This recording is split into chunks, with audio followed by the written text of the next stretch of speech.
Welcome to What the Hell. Today we're going to go ahead and review what last week, Friday, spoiler alert, we're going to go over Love, Death, Robots. Yeah, so if you haven't seen Season 2 of Love, Death, Robots, go ahead and stop. We'll be here. Watch it. Totally worth it. If you haven't seen either season, shame on you. Flog yourself publicly for it later, but definitely go and watch it. Hold on, we'll sit here and wait. And there we go. There we go. Okay. All right. Always wanted to do that. Yeah, me too. On this, okay, we're going to go for the full production of this, the development of the whole series. The development of this project, Love, Death, Robot, the project evolved from a late 2000 meeting where David Fletcher and Tim Miller, if you know Tim Miller, he is the guy that directed the first Deadpool. Yeah. They decided to make a remake of the 1981 film Heavy Metal, which we talked about last week. Announced in 2008, the project would be produced by Paramount Pictures through Fincher and Miller. Had trouble getting funding necessary for the project. According to Miller, after the release of Deadpool, Fincher called Miller saying, okay, so we're going to use your newfound popularity to get this anthology movie made, only to eventually decide, F the movie, or is it 5 minutes? Nope. Okay. F the movie stuff. Let's make it to Netflix because they'll let us do whatever we want. Which basically we were talking about that. Are you trying to set a rule where we don't say the F word for 5 minutes into an episode at the very least to give us that threshold? Oh, wow, really? Yeah. Because if you say any kind of lewd stuff in the first 5 minutes or so, 30 seconds to 5 minutes within the beginning of that episode, it gets flagged. Really? Not like technically flagged, but I've noticed a lot of put to the back of the algorithm? Yeah. Wow. It's weird. But Farfig Newton. There we go. Yeah, Farfig Newton. We got a couple more seconds for Farfig Newton. Farfig Newton.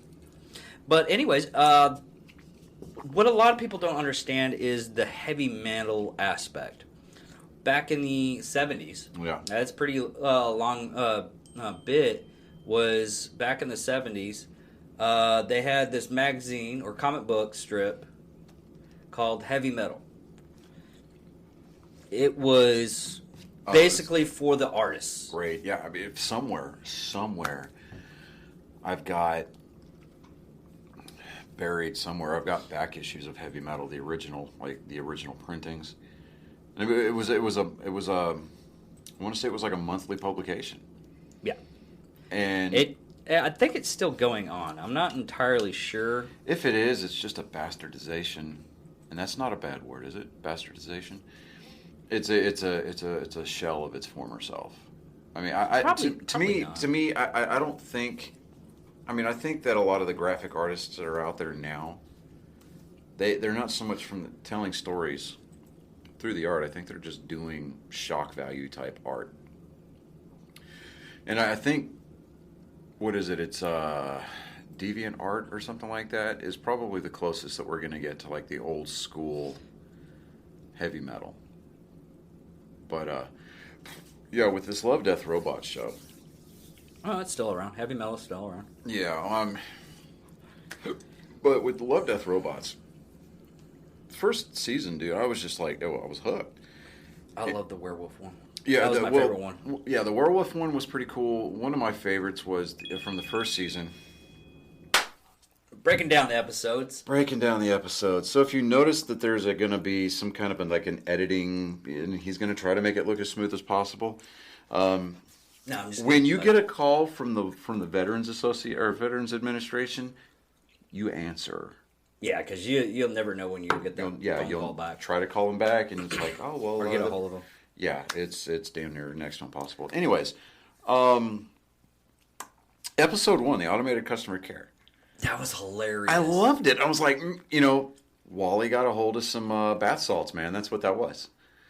I think that. Yeah, I can see that. And I was like, oh, that's cute. It's Wally. Wally's gone homicidal, But at the end of the episode, like the creepy ass old man neighbor.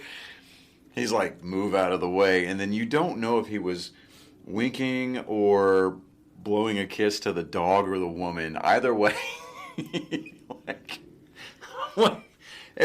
But you hear the customer service, the automated customer service line at the end of the episode going, run and never stop moving. You are now being hunted. This is your life. And I'm like, oh, wow. Move the mic a little bit. Oh, is that better? Can you hear me now? Woo-hoo, there right we go. there we go. There we go, yeah. But yeah, that one was really, I didn't know what to expect. I was thinking they were going to do the whole Wall-E trip through the space. Mm-hmm. I was like, oh, okay, that's kind of cute. Death Robots. Yeah. Yeah, totally. Episode 2, though. Episode 2, we go from the CGI style animation to the more, it looks like more traditionally, drawn animation with some CGI thrown in there, which we start to see more and more become like the mainstream MO for animation studios, including Disney, Pixar. Well, Pixar is all CGI, but like DreamWorks, even some of the like the Sony animation studio stuff, like Into the Spider-Verse. You can tell that it's drawn, but at the same time, it's very CGI-esque. Yeah, well, they have a lot of CGI background with a lot of that stuff. Yeah. So it makes it more colorful and more brings it out a little bit more. It does. I mean, you and it's almost to almost a fault kind of on the as far as storytelling is concerned, because you're more focused on the environment as opposed to the story that's being told in front of it. But nonetheless, it's beautifully done episode. So it's called Ice, where a family gets moved to an ice planet. I'm assuming it's for like mining purposes. Yeah. Main character's name is Sedgwick. 16, right? From what I understood in the episode. Mm-hmm. Really hard time making friends. Well, hard time adapting. Main reason why he has a hard time adapting is because he's not genetically modified. His brother is. Everybody else is more or less on that planet where they basically have superhuman abilities. Right. Yeah. And he doesn't want it for some reason. Yeah. But he sneaks out with his brother one night. His brother tries to tell him no, but he's like, "No, fuck you. I'm going to do this. I want to. I'm tired of not being good enough, because you overheard his dad and mom arguing, and his dad was like, it's just didn't have anything good to say about Sedgwick, and so it's almost kind of like, oh, geez, look at this asshole. But they play this really cool game where they try to outrun the frost whales as they try to break through the ice. Those were very good looking frost whales. That was very well drawn. But again, the visuals in this episode are just absolutely amazing. And I love how Sedgwick's brother, at the end of the episode, really kind of like sort of faked like he was in danger to give Sedgwick this kind of a hero complex. Like, hey, here's your adrenaline moment. And he saves his brother's life for all intents and purposes, right? And they kind of gave him, or what did they call him? They called him the extra. Yeah. They were like, come on, extra, and now he's out there running around, so it's like he's the underdog. So it's almost like he's the one with superpowers compared to everybody else, because he has things that they don't, which is nothing. Yeah. And kind of like Batman. Yeah, kind of like Batman.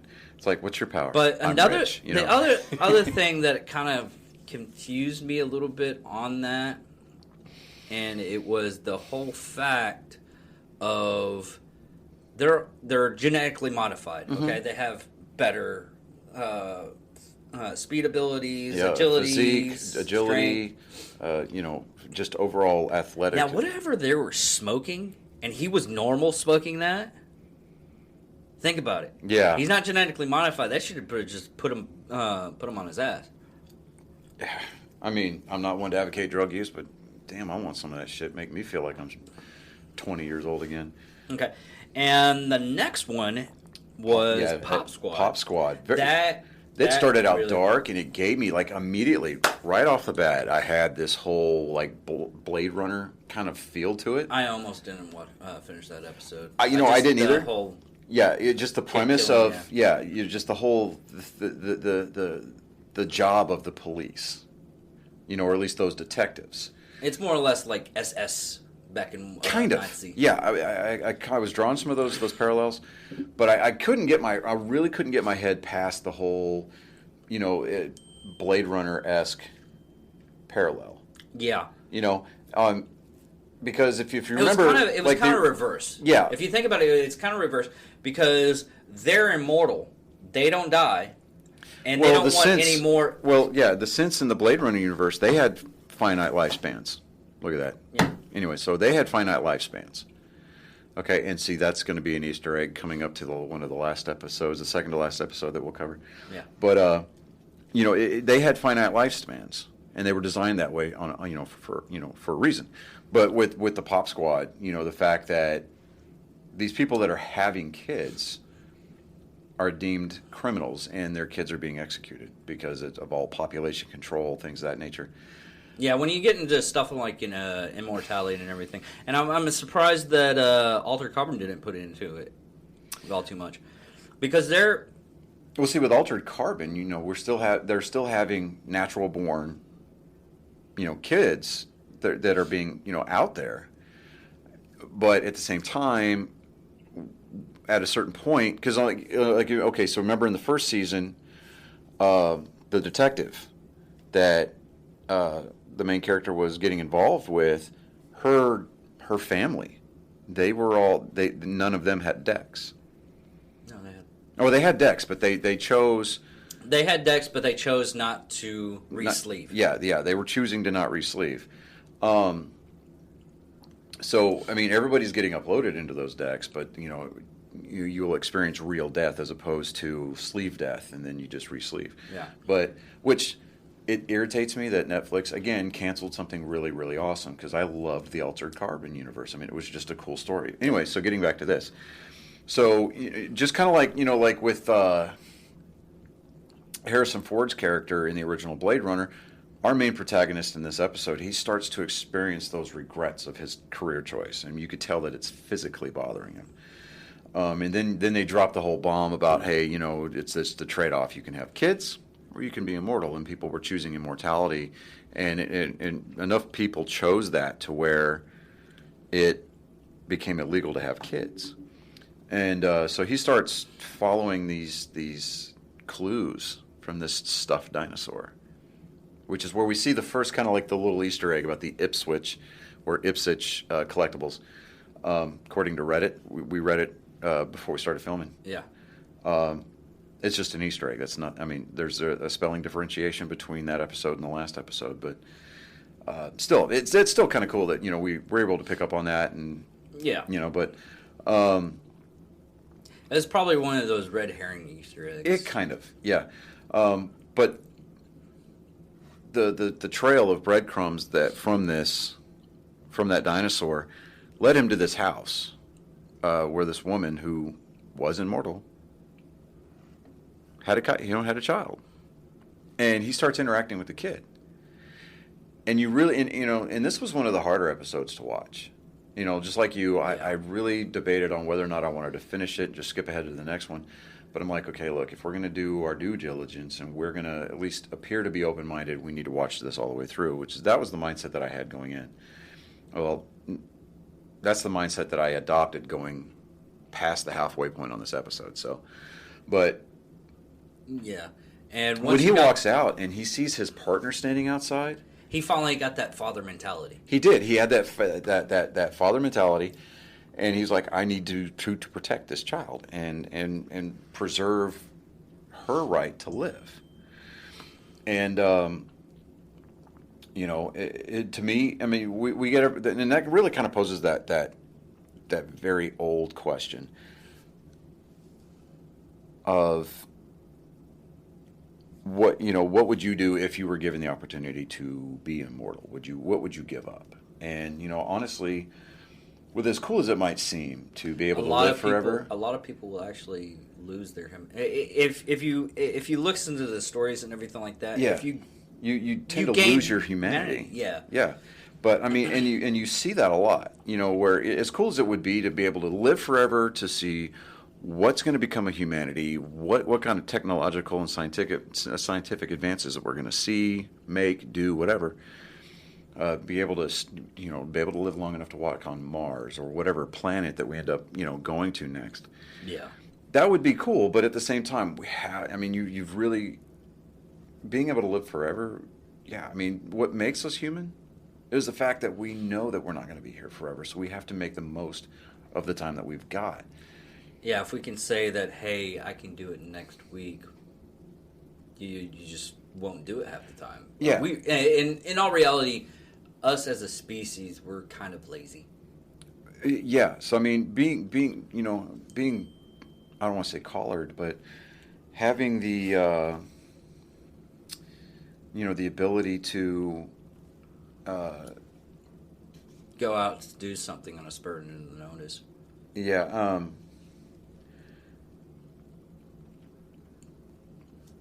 But no, we're not doing that. Oh, okay. Text messages are just blowing up. That's all. But to be able to say, hey, look, I don't. Hold on a second. So to be able to say, I need to do this because I don't know when I'm going to get the next opportunity to do it. That really it brings a something emotional and something very tangible in the way of significance to that event, versus if we can live forever, we can just put it off and keep kicking the can down the road. We lose our sense of humanity. And I think that at the end of this episode, the main character, the cop in this episode, he realized that living forever is not all it's cracked up to be. Because you also got to remember you're living with the basic fact of all your flaws from your past. You're not overcoming them. The next one was Snow in the Desert, which basically this guy was Wolverine. Yeah, I really, really, really liked that episode. It to me, like initially, it kind of had that Games of Thrones meets Mad Max kind of a feel to it, because you saw the dragons in the background. Yeah. But then he's walking across this apocalyptic landscape, and I'm like, oh, okay. You kind of halfway expect like some half naked person hanging from like this monstrosity of a vehicle with smokestacks coming off of it, or like in the Mad Max where the boss man's vehicle's got some dude chained up on the front behind some in front of some amplifiers, and it's his job to play the soundtrack of the chase. Yeah. And you're like, you halfway expect to see that, but that dude ended up marrying the redhead off of that film. Really? Yeah. Wow. Okay. See, it's these little tidbits of nerd knowledge that make it all worth it. Yes. But he's basically immortal because his regenerative abilities, and he's hunted down because people want his regenerative abilities. Yeah, they want his regenerative abilities. They want to do that. They want to weaponize it. And in the case of... In this case, now the way that they had stacked those episodes struck me as being kind of significant, because here, the previous episode in Pop Squad, we were looking at humans who had the choice of being immortal or not. He didn't. Yeah. He didn't have that choice, so he was still able to maintain his humanity. Yeah, because he knew that, okay, this is something that I have to deal with. I didn't choose this life; it chose me. But he chose to hang on to his humanity, albeit he was a little bit less consequence-free, or a little bit more consequence-free than everybody else, because he could regrow portions of his body. Yeah. Now, and you were like, like especially in that beginning when he was in that cantina, gets his hand blown off. Yeah. And then you just see him kind of bandaged it up like it was nothing, and he walks out. And I'm like, okay. And then as he takes the bandage off, you see these little nubs for fingers, and he's like, it grows back eventually. And you're just like, ooh. Yeah, okay. That's when you realize what's really going on. Yeah. Now, Tall Grass was the next one. That was a kind of it was really out there for me, but it was It was really good. I liked the fact that once you got, it was kind of foreshadowing a little bit because the conductor literally told him, it's like, don't go out in the grass, don't do it, you'll regret it, and he really did regret it and everything. It was, they were. From what the episode description of it, they were glowing ghoul-like creatures, if that makes sense. But it was basically a creature that fed on flesh and everything like that. And you find, after the whole episode is gone, you find out more about what's happening. The train conductor knew, or ticket holder, knew entirely what was going on. He's like, "Oh, this is what I have to do every time. It happens every time we're in this area. Everything stops on the train. I have to. You're probably the first person other than me that knows about this and everything like that." And he did the whole spiel. Don't talk about it because no one's going to believe you. Yeah, no, there's I that right there. I would tell everybody, and the reason why I would tell everybody is because there's people that will believe you. Oh, yeah, I mean, there's so much. At first, yeah. I mean, you would get those people that would believe you, like on the fringe. Like you hear those fringe science people that are out there. Like me personally, I believe in UFOs and the existence of like Bigfoot. You know, it's like they're out there. You can't tell me that they're not. I mean, you can't tell me that stuff isn't real. So to the tall grass effect here, he's out there, and it kind of had that like zombie Children of the Corn kind of a feel to it. Yeah. But then at the end you hear the conductor talk about it's almost like a portal to another world opening up. Yeah. But it's like, okay. But then you have to wonder, if it's gone on for that long, how come they haven't rerouted the train to avoid that? Well, like he said, no one's going to believe you. You probably told somebody at one point in time they didn't believe him, saying, hey, we might want to reroute this train going from this way to do it around a roundabout way. But it really was like a very adrenaline-esque episode to where it got your heart pumping. Now, this episode, this next one, All Through the House... That one was fun. That one was just straight up fun. Out there. Yeah, like Santa Claus is Santa Claus. It was a reinvention of Santa Claus. Yeah, it was a reinvention of Santa Claus, and it was just fun to watch. It was like you were sitting there going, oh, these kids are going to get eaten. Oh, no, he's sniffing them, and he's like, you've been good, and he like regurgitates a present for them. Yeah. And he pats William on the head. He's like, stay good, and then he just disappears. And then, like the sister, she looks at him. She goes, "What would happen if you weren't good?" I know. It was more or less one of those things of they combine Krampus and Santa Claus all in one thing. Really, if you think about it. Yeah. If you really think about it, it was like I was with you. I was like, they're gonna eat those. He's gonna eat those damn kids. He's gonna. Oh my gosh, what's gonna? Those poor little darlings. Don't do it. Don't do it, Santa Krampus. Right? Don't do it. Oh, he's giving them gifts. They're all He's a good monster. Right. He's ugly and dirt sin, but he's a good monster. He was like a cross between Randall and Sully. I know, Monsters, right? Inc. He's like, rah! But he's kind. He's like, big, stay good. It's like I'm sitting there going, huh. I was thinking Guillermo del Toro made that episode really. It had that feel though, didn't it? It had that feel. It had that just that disjointed, dissociative monster Pan figure. Exactly. Yeah, the Pan Labyrinth, and it had that feel to it. But at the same time, you're kind of like, huh? What did I just watch? Yeah, it's like your brain had to process that. It's like watching Napoleon Dynamite for the very first time. You're like sitting there going, it's going to get better, right? It's got to get better. And then like the next day, your brain registers everything that you just saw, and you're like, oh, that movie's funny. Now I can't wait to watch it again. No, I couldn't do that. The only part that I could actually rewatch on that movie, and this people are going to think I'm really sadistic, was when they shot the freaking cow. I watched that part like 15 different fucking times. I don't know what's wrong with me, people. I laugh at the most darkest thing you could possibly think of. And Such an idiot. Oh my God.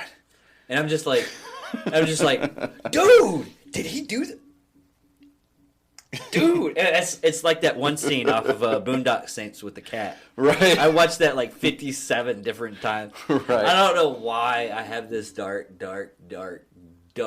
humor. Well, I do too, but at the same time, I've got another outfit hanging in the closet that allows me to have a normal person sense of humor.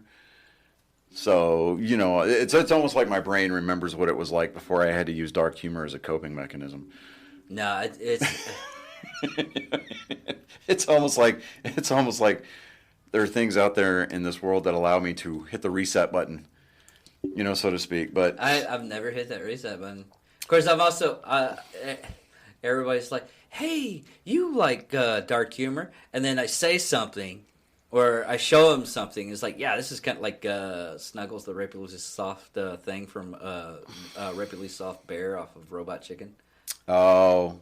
Yeah. Okay. Right. Yeah. Wow. Yeah. That was out there, and he went there. But the next one was more serious, and it was they have these episodes to where, like the werewolf episode off of the first season. Yeah.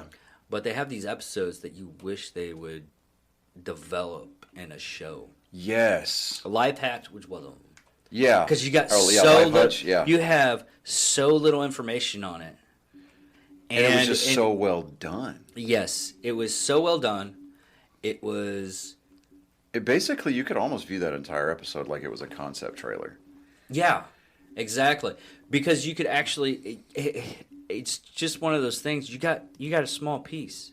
Yeah, you just got a small piece, and and you want more of that one small piece.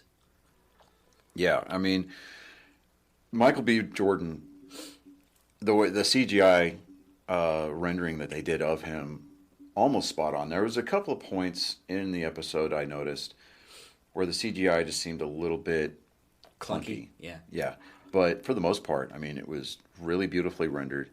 And, you want to know, does he get off of the planet?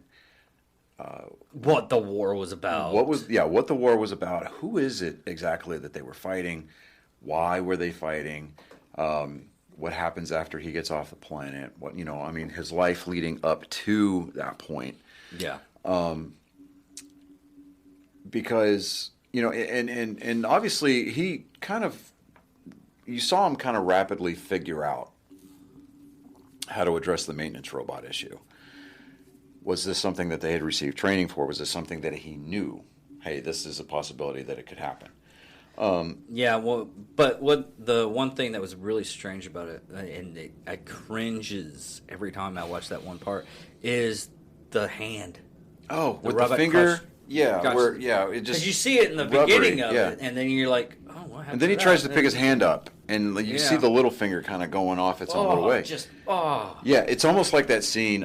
There was a Kevin Bacon movie back in the day. It was a Stir of Echoes. Okay.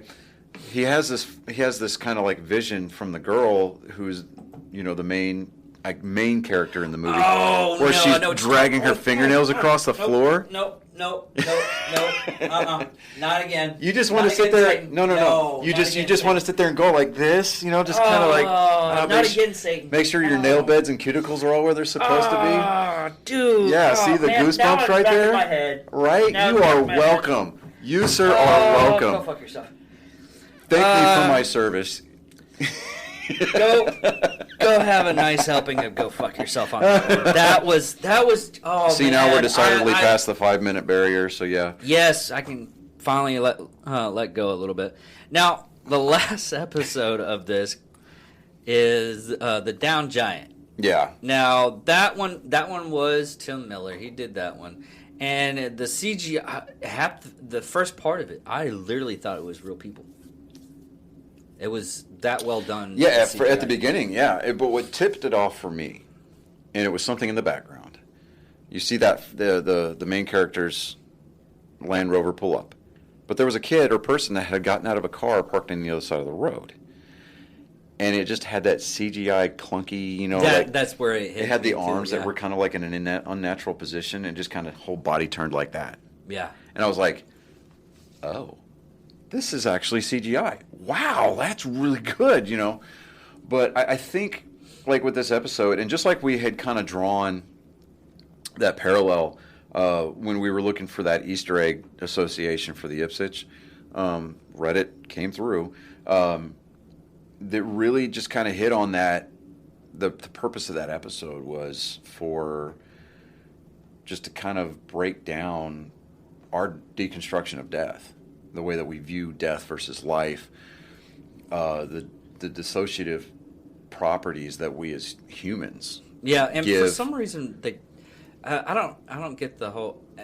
I know there's people out there that do this, but they take trophies of the dead. Yeah.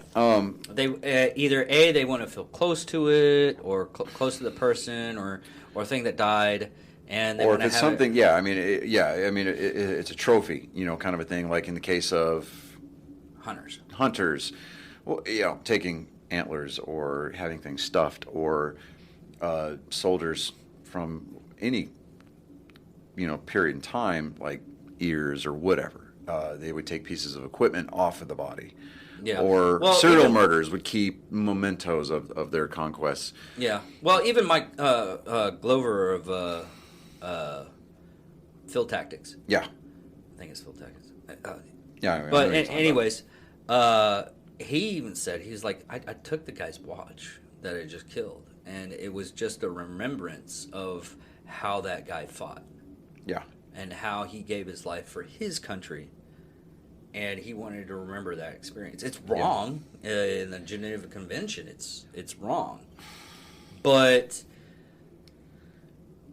I think sometimes you have to have that kind of remembrance. Yeah, of you do, and pain and the suffering of what you went through.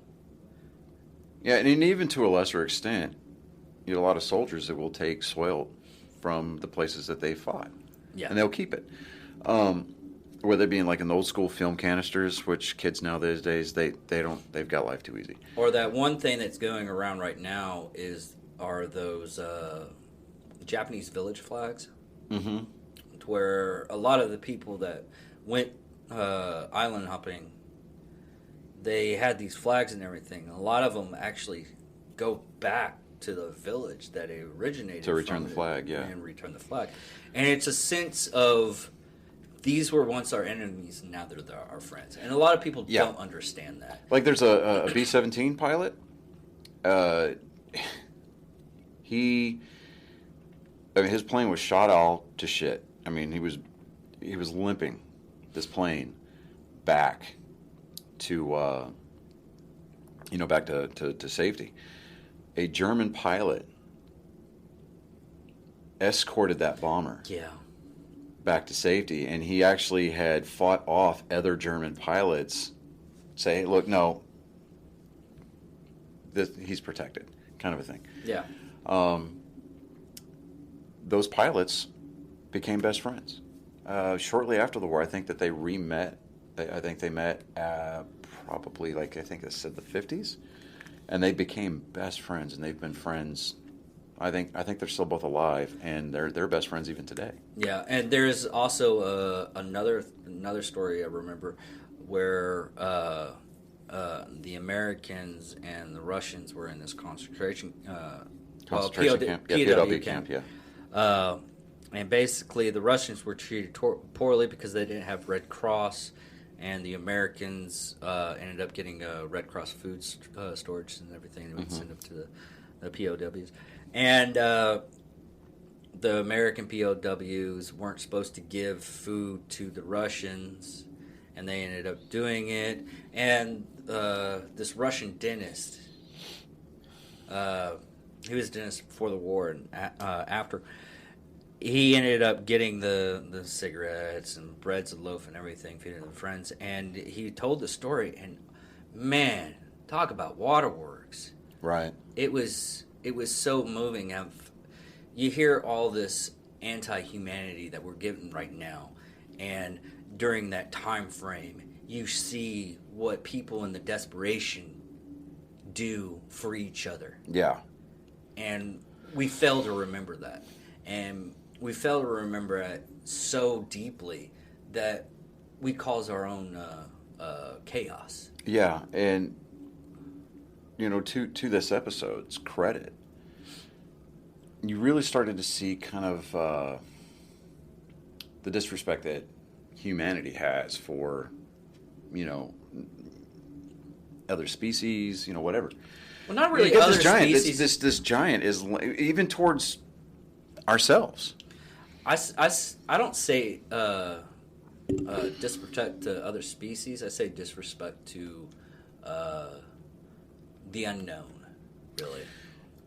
Yeah, because we look at it and we see, okay, like you've got this big giant, this corpse laying on the beach. Where did it come from? And for the aesthetically visual value of it, it's an oddity, and it's just something that you're like, whoa. And it's like it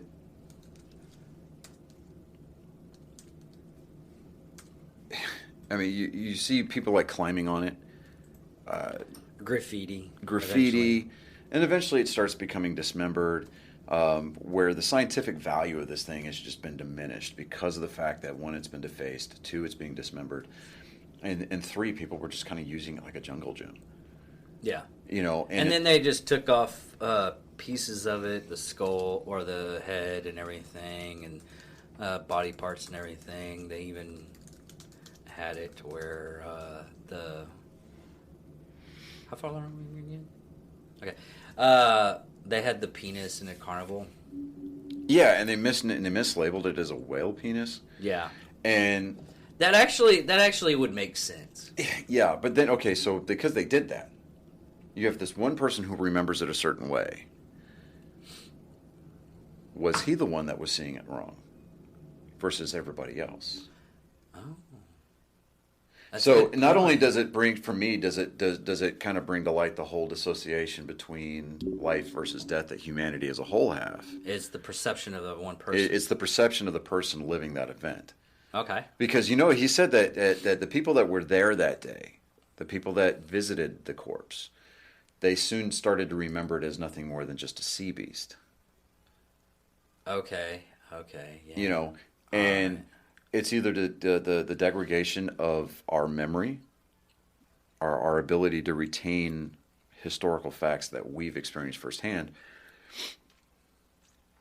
versus, what actually happened, how are we affected by things, how do we view things, because he was a scientist, pure, plain and simple. Yeah. Now... And it got to the point where it was basically what he was perceiving yes. as what was there, right, and what other people... Because you said it took him forever to be able to climb onto the corpse. And you're like, okay. Understand that. That's, it's all well and good. Now, given the society that you and I live in, we know, because we've experienced that side of it, had a giant, an actual giant, washed up on the beach, the general public would have been kept out. The military would have jumped all over that. They'd have been like, I think that's another perceptive of what movies has been getting to us. I mean... Well, I mean, other than the fact that, and I'm not talking about just the way that the Hollywood military would handle things. No, I'm not talking about Thor's Mjolnir coming down in the middle of the Arizona desert and then S.H.I.E.L.D. setting up a perimeter around the crater. I'm talking about, honest to God, full on. They would treat it like an ET event. People would know that, hey, something happened. Now there's a military presence. The military would have moved that. Instead, if you remember in the episode, there's cranes cutting this thing apart. Yeah, they're just trying to get it off the beach. Yeah, they're just trying to get it off the beach. And then all of a sudden, pieces of this thing start showing up years down the road, like the skull next to the house, the femur bone on top of the butcher shop. Yeah. the penis showing up in a sideshow, circus sideshow, in a tank of formaldehyde, occupying its own tent, being mislabeled as a whale penis versus. Now that you think about it, and I realized what because had it been an actual giant, none of that stuff would have showed up. Back up. Things would not be washing up onto the beach. The rib cage wouldn't have been left to sit there and decay and bleach in the sun the way that it had. Okay. So now that I think about it, yeah. So it's like, was the perception of the scientist that was telling the story, was it altered because it's what he wanted to see? Yeah. Because you know how you hear those. Well, you'll see what you see. You'll see what you want to see. You'll hear what you want to hear. It's all based on perception. It's not what actually said. It's how it's perceived. Could he have been viewing this historical event, this particular event, this thing that had washed up on the beach after a storm? Yeah. Was it actually a whale? Wow. Was it actually a giant? Was it because he wanted to see something so badly that he perceived it a certain way? That's just a mind-blowing moment. So that really is. Now you want to go back and watch it again. Yeah. But I mean, for the most part, I mean, absolutely, hands down, loved this second season. Yeah. And I wish that they would do more of them. I mean, but unfortunately, I think maybe Netflix is going to do what they do, and they're going to cancel this episode. Cancel this series. It's up for another season. Is it up for another season already? So. Did they renew that? I think so. Oh, that would be great, and that would be. I have to. That would be one of those good job, those rare good job Netflix kinds of, kind of things. But yeah, definitely. Yeah. I mean, I would love to see it come back for multiple seasons, because I think that this is one of those rare kind of like gifts that Netflix is able to give us. Yeah, it's already confirmed for 2020. Good. That hopefully it's going to be more episodes compared. I think it was just because due to the pandemic and everything like that, but right. Hopefully they give us more of our cocaine. You know what I love about the fact that the new iPhone 12 has got magnets in it already? The cap to my Apple Pencil, it's going nuts. See it? It's moving on its own. Okay, enough about that randomness. Wow, the Army is really easily amused. It's cool. Hey, you know what? Whatever. Fuck you, don't judge me. Ass. But that's the end of this episode. Yeah. Comment. Yeah, definitely. Give us your takes on this. Yeah. If you haven't watched it, take the time. Really go out, watch it, and we'll be more than happy. We'll keep up with the comments on this. We're getting to the point now where we're having to do a lot better of a job to keep up with the comments. Yeah, because people are actually commenting, and it's freaking me the freak out. Right. It's like, oh God, now we've got to do homework. But bring that on. That's something that I'd be willing to do, because that means that we're interacting with people. Yeah. And so yeah, definitely give Love, Death, Robots both seasons. Definitely give it a watch. To kind of be able to give yourself the ability to digest the individual episodes on a more grander scale. Definitely give yourself a couple of weeks to watch both seasons. And yeah, definitely get back with us. If you actually think about it. I just thought about this just now. Sorry, we were about to end the episode. But if you think about it, the first season was about the transformation of ourselves. Yeah. And this season is more or less the immortality of ourselves. Yeah, this season definitely had that, with the exception of All Through the House. I think that was just a fun episode. Well, they did the same thing and yeah, the first season had that kind of quirky little, why did this get put in here episode? But yeah. That's definitely a theme. So yeah, I didn't even think about that until just now. So, yeah, I was just like, huh. See, this is what we affectionately refer to as a Southern goodbye. It's like, oh, but one more thing. Yeah. But yeah, definitely give seasons 1 and 2 of Love, Death, Robots. Yeah, give it a once over. And if you like what we say on this, just give us a like, share. Even if you don't like what we've got to say about it, let us know. Yeah. It's it's not so much about a troll contest as it is. Which we're working on the troll. We are working on a troll battle, but definitely, kind of really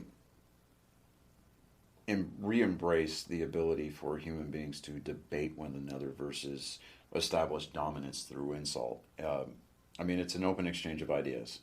It's what the internet was based for, or created for to begin with, was to openly exchange ideas and knowledge. And knowledge. So, I mean, we can do that through here.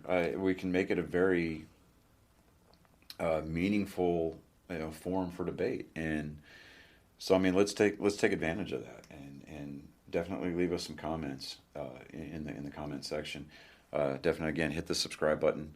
I know that I'm fading off here, and I need to move the microphone over. But definitely hit the subscribe button. Get a hold of our notifications, and just move it over to all, so that way, whenever we drop something new and out there for consumption, you get notified about it. Check us out on Facebook. We're going to get our Twitter account. He's going to work on the Twitter account because he's more into we're going to Twitter we're going to get the Twitter account back up and running. Definitely check us out on Spotify. And until then, I'm Johnny Skelton. I'm David Dickerman. And what the hell? So see you next week.